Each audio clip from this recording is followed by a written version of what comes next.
Episode opening സീനിൽ ആ captain കുച്ചിക്ക് അവനാണെങ്കിൽ വീണ്ടും അവന്റെ സ്ക്വാഡിലേക്ക് പവർ കൊടുക്കുകയാണ്. ഹീറോ ആണെങ്കിൽ ഒരു സെക്കൻഡ് ആ ഒരു പ്രോസസ്സ് കണ്ട് അങ്ങനെ പകച്ചു നിൽക്കും. അടുത്ത നിമിഷം നമ്മുടെ ലേഡി ക്യാറ്റ് അവൾ അങ്ങനെ അവിടേക്ക് ചാടി വന്ന് അവളുടെ പവർ ഉപയോഗിച്ച് ആ ഒരു സ്ക്വാഡിനെയും കുച്ചിക്കെയും അങ്ങനെ ഫ്രീസ് ചെയ്ത് നിർത്തും. ആ ക്യാപ്റ്റനാണെങ്കിൽ ലേഡി ക്യാറ്റിനെ കണ്ട് ഞെട്ടുകയാണ്. ഓ നോ, നീ ഇപ്പോഴും ജീവനോടുകൂടെ ഉണ്ടല്ലേ? ഒരുപാട് നാളുകൾക്ക് ശേഷമാണ് നിന്നെ കാണുന്നത്. നീയും ഈ സോൾ സൊസൈറ്റിയിലെ ഒരു ക്യാപ്റ്റൻ ആയിരുന്നില്ലേ? ഇവിടെ നിന്ന് നിന്നെ പുറത്താക്കി. അതിനുശേഷം നീ ഭൂമിയിലേക്ക് പോയി ഇത്രയും കാലവും ഹ്യൂമൻസിന്റെ കൂടെ ഒളിച്ച് ജീവിക്കായിരുന്നല്ലേ? ഇപ്പൊ നീ വീണ്ടും ഇവിടേക്ക് തിരികെ എത്തി. ഹീറോ ഇച്ചിഗോയ്ക്കാണെങ്കിൽ ഇവരെന്താ പറയണേ, ഇവിടെ എന്താ നടക്കണമെന്ന് മനസ്സിലാവില്ല.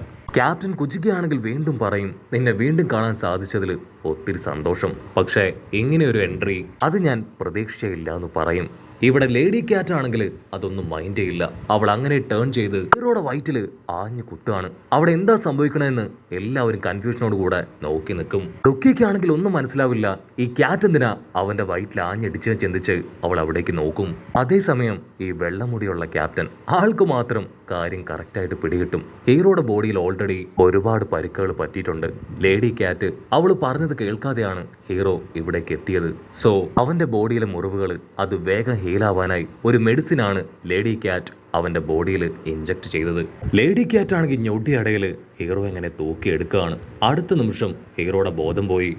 ഇച്ചിഗോ ആണെങ്കിൽ അങ്ങനെ തളർന്ന് അവളുടെ ബോഡിയിലേക്ക് വീഴും. അവളാണെങ്കിൽ ഇച്ചിഗോ ആയിട്ട് നല്ല സ്പീഡിൽ മുൻപോട്ടേക്ക് കുതിക്കും. ലേഡി ക്യാറ്റിന് നന്നായിട്ട് അറിയാം ഹീറോയുടെ അവസ്ഥ അതിപ്പോൾ വളരെ ഗുരുതരമാണ്. എത്രയും വേഗം അവന് മെഡിസിൻ കൊടുക്കണം. അതേസമയം കാര്യം മനസ്സിലാക്കിയ ആ കുച്ചിക്ക് ക്യാപ്റ്റൻ അവൻ വിട്ടുകൊടുക്കാതെ അങ്ങനെ പിന്നാലെ ഓടും. അത് കണ്ട ക്യാറ്റ് അവൾ ഹീറോയെ സേഫായ ഒരു ഭാഗത്ത് വെച്ച് ഞൊട്ടിയടയിൽ അങ്ങനെ കറങ്ങി തിരിഞ്ഞു വന്ന് കുച്ചിക്കോടെ തലയിൽ തന്നെ ആഞ്ഞ് ചവിട്ടുകയാണ്. ലേഡി ക്യാറ്റിനാണെങ്കിൽ സൂപ്പർ സോണിക് പവർ ഉണ്ട്. അതുപയോഗിച്ച് കുച്ചിക്ക് അട്ടിച്ച് തെറിപ്പിച്ച് വീണ്ടും ഹീറോയായിട്ട് ട്രൈ ചെയ്ത് പോവാണ്. ലേഡി ക്യാറ്റ് ആണെങ്കിൽ ഹീറോയെ വലിയൊരു ബിൽഡിങ്ങിന് മുകളിലേക്ക് കൊണ്ടുവരും. അതിനുശേഷം ആ കുച്ചിക്കയോട് നിലവിളിച്ച് പറയും, തീർച്ചയായിട്ടും ഇച്ചിഗോയെ ഞാൻ നിന്റെ മുൻപിലേക്ക് കൊണ്ടുവരും.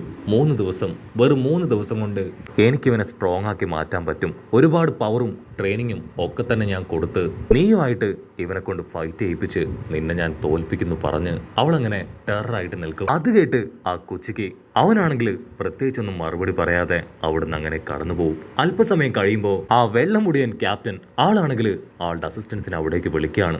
എത്രയും വേഗം റുക്കയെ അവളെ തിരികെ സെല്ലിലേക്ക് കൊണ്ടുപോയി അടയ്ക്കാനായിട്ട് പറയും. അത് കേട്ട് അവർ റുക്കയെ പിടിച്ച് വലിച്ച് സെല്ലിലേക്ക് കൊണ്ടുപോകും. ഇപ്പൊ ദൂരത്തായിട്ട് ഹന അവനാണെങ്കിൽ അങ്ങനെ പേടിച്ച് വിറച്ച് നോക്കി നിൽക്കും.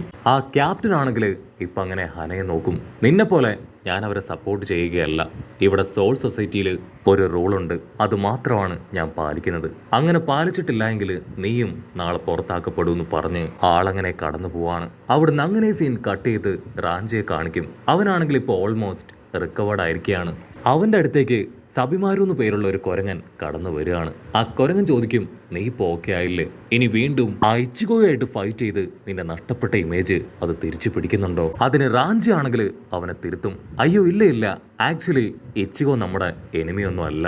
എന്റെ ലക്ഷ്യം അത് നല്ലതാണ്. സോ അതുകൊണ്ട് ഒരു കാരണവശാലും നമ്മൾ ആരും അവനൊന്നും ചെയ്യാൻ പാടില്ല. അത് കേട്ട കൊരങ്ങനാണെങ്കിൽ ഭയങ്കര കൺഫ്യൂഷൻ. അവിടുന്ന് അങ്ങനെ കട്ട് ചെയ്ത് ഇപ്പൊ നമ്മുടെ കണ്ണാടി പയ്യനെയും ഒറിയബയും കാണിക്കും. അവരാണെങ്കിൽ കാര്യമായിട്ട് എന്തൊക്കെയോ ചില കാര്യങ്ങൾ ഡിസ്കസ് ചെയ്യാണ്. നമ്മളിങ്ങനെ ഈ വേഷത്തിൽ ഇവിടെ അലിഞ്ഞു തിരിഞ്ഞ് നടക്കുകയാണെങ്കിൽ എന്തെങ്കിലും അപകടത്തിൽ ചെന്ന് ചാടാൻ നല്ല ചാൻസ് ഉണ്ട്. സോ ഈ സോൾ റിപ്പേഴ്സിനെ പോലെ തന്നെ അവരുടെ ഡ്രസ്സൊക്കെ ഇട്ട് നമുക്കും അവരെ പോലെ തന്നെ നൈസായിട്ട് ഇതുവഴി നടക്കാമെന്ന് പറഞ്ഞ് അവർക്ക് 2 പേർക്കും ആവശ്യമായിട്ടുള്ള സോൾ റിപ്പേഴ്സിൻ്റേത് പോലുള്ള ഡ്രസ്സ് അത് കണ്ടെത്തുകയാണ്. ഒറിഹിബയാണെങ്കിൽ മറ്റൊന്നും നോക്കില്ല. അവളാണെങ്കിൽ അവളുടെ ഡ്രസ്സ് ഇപ്പൊ കണ്ണാടിപ്പയ്യന് മുൻപിൽ വെച്ച് തന്നെ അഴിക്കാനായിട്ട് തുടങ്ങും. കണ്ണാടിപ്പയ്യനാണെങ്കിൽ അത് കണ്ട് ഞെട്ടും. നമ്മുടെ ചെക്കൻ നാണക്കാരനാ. അവനാണെങ്കിൽ തല താഴ്ത്തി കണ്ണാടി മാറ്റി വെച്ച് ഇടങ്ങണ്ണൊക്കെ ഇട്ട് അവളെ നോക്കും. അവളാണെങ്കിൽ ഒരു കുലുക്കമില്ലാതെ ഡ്രസ്സ് മാറാൻ തുടങ്ങും. അവനാണെങ്കിൽ അവളോട് പറയും, ഒറിഹിബ നീ എന്തായി ചെയ്യണേ? ഞാനിവിടെ നിൽക്കുന്നത് നീ കാണുന്നില്ലേ? നിനക്ക് കുറച്ചെങ്കിലും മര്യാദ എനിക്ക് തന്നൂടെ? അവിടെ ഡ്രസ്സിംഗ് റൂം ഉണ്ട്, അവിടെ പോയി ചേഞ്ച് ചെയ്യാനായിട്ട് അവൻ പറയും. അത് കേട്ട് ഒറിഹിബയാണെങ്കിൽ അവനെ നോക്കി ചിരിക്കും. കണ്ണാടിപ്പയ്യൻ സ്ട്രെയിറ്റ് ആയിട്ട് ഡ്രസ്സിംഗ് റൂമിലേക്ക് പോയി അവന്റെ ഡ്രസ്സ് മാറി പുറത്തേക്ക് വരും.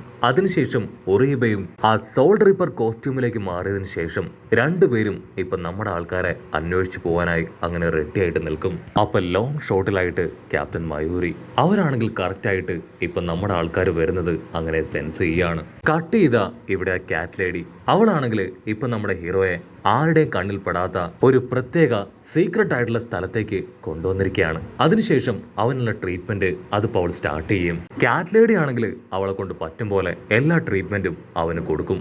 അവൾക്കും ഇപ്പൊ അവളുടെ പവർ കുറേശ്ശെ കുറഞ്ഞു വരും പോലെ തോന്നും. കാരണം കണ്ടിന്യൂസ് ആയിട്ട് അവൾ ഇപ്പം അൺലിമിറ്റഡ് ആയിട്ട് അവളുടെ പവർ ഉപയോഗിക്കുകയാണ്. മാത്രമല്ല അവൾക്ക് ആവശ്യമുള്ള ട്രെയിനിങ്ങും റെസ്റ്റും ഒന്നും തന്നെ അവൾ പ്രോപ്പറായിട്ട് ചെയ്യുന്നില്ല. അവളാണെങ്കിൽ ഹീറോയെ തന്നെ കണ്ണിമ വെട്ടാതെ അങ്ങനെ നോക്കിയിരിക്കും.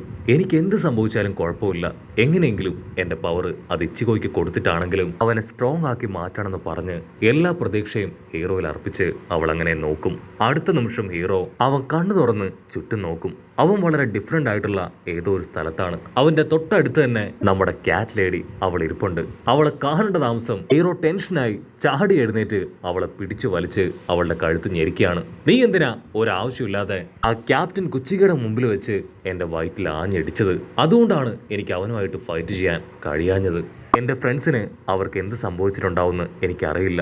റുഖയെ അവരെന്തെങ്കിലും ചെയ്യും. എനിക്ക് എത്രയും വേഗം അവരെ രക്ഷിക്കണം. നല്ലൊരു ഗോൾഡൻ ഓപ്പർച്യൂണിറ്റിയാണ് നീ കാരണം ഫുലായി പോയതെന്ന് പറഞ്ഞ് ഹീറോ ആണെങ്കിൽ ഒരുപാട് വിഷമിച്ച് അങ്ങനെ നിൽക്കും. അതിനവളാണെങ്കിൽ ഇപ്പൊ കുച്ചികോയെ സമാധാനിപ്പിക്കുകയാണ്. നിന്നെ കൊണ്ട് അവളെ രക്ഷിക്കാനായിട്ട് ആ സമയം കഴിയില്ലായിരുന്നു. കാരണം നിന്റെ ഹെൽത്തും ബോഡിയും എത്രത്തോളം വീക്കാണെന്ന് എനിക്ക് നന്നായിട്ട് അറിയാം. സോ ഞാൻ ആ ടൈം നിനക്ക് ഒരു മെഡിസിനാണ് ഇഞ്ചക്ട് ചെയ്തത്. അതിന്റെ എഫക്റ്റ് താങ്ങാൻ കഴിയാതെ നീ ബോധം കെട്ട് താഴേക്ക് വീണെന്ന് പറയും. ഹീറോ അത് കേൾക്കേണ്ട താമസം വീണ്ടും തളർന്ന് താഴേക്ക് വീഴുകയാണ്. അവള് പറയും, ആ ഒരു അവസ്ഥയിൽ നിനക്ക് ഒരിക്കലും കൊച്ചിക്കയെ ഫൈറ്റ് ചെയ്ത് തോൽപ്പിക്കാനോ റുഖയെ രക്ഷിക്കാനോ സാധിക്കില്ലായിരുന്നു. അത് മനസ്സിലാക്കിയാണ് ഞാൻ നിന്നെ ഇവിടേക്ക് കൊണ്ടുവന്നത്. നീ പേടിക്കേണ്ട ആവശ്യമൊന്നുമില്ല, അവൾക്കൊന്നും സംഭവിക്കില്ല.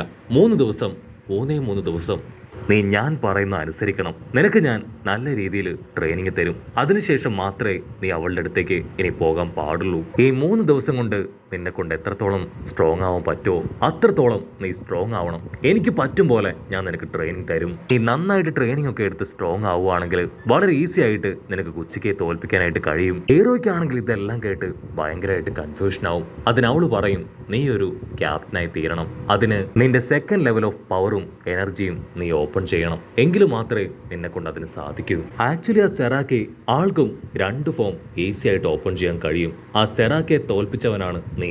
സോ തീർച്ചയായിട്ടും ഈ കാര്യം നിനക്ക് വളരെ ഈസി ആയിട്ട് ചെയ്യാൻ കഴിയും. ഒരല്പം കോൺസെൻട്രേഷനും ഹാർഡ് വർക്കും അത് മാത്രമേ നിനക്ക് അതിന് ആവശ്യമുള്ളൂ. ഹീറോ ഇച്ചിഗോ ആണെങ്കിൽ ഈ കാര്യങ്ങളെല്ലാം കേട്ട് സീരിയസ് ആവുകയാണ്. അവനാണെങ്കിൽ സ്ക്വാഡൊക്കെ എടുത്ത് ട്രെയിനിങ്ങിന് ഞാൻ തയ്യാറാണെന്ന് ക്യാറ്റ് ലേഡിയോട് പറയുന്നതോട് കൂടെ ഈ ഒരു എപ്പിസോഡും അവസാനിക്കുന്നു. എപ്പിസോഡ് ഇഷ്ടപ്പെടുകയാണെങ്കിൽ തീർച്ചയായിട്ടും ലൈക്ക് ചെയ്യാനും കമൻറ്റ് ചെയ്യാനും ഷെയർ ചെയ്യാനും മറക്കല്ലേ. അടുത്തൊരു അടിപൊളി എപ്പിസോഡുമായിട്ട് കാണുന്നവരെ it's me with Mallu episode.